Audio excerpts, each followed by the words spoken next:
สอนให้พี่น้องเป็นข้าวแดงนี่นี่เห็นไหมผัดมะเขือยาวใส่หมูอาหารแรงเลยพี่น้องอาหารตอนกินเสียงหนังมาเลยของข้าวหนึ่งถ้วยแล้วเราไงจะขอน้อยเดียวนี่เราจะกันทำได้ยังไง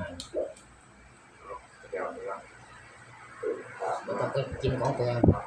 ของตีๆก็อร่อยได้พี่น้องเลยผัดมะเขือยาวเน่าไหนเน่าขักยาวเนี่ย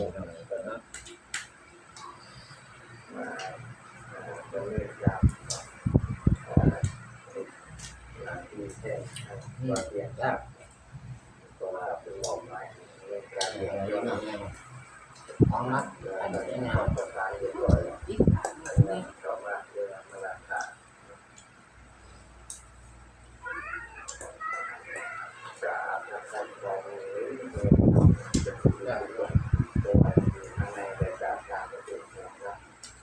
เรียนมาจากนี่เนาะ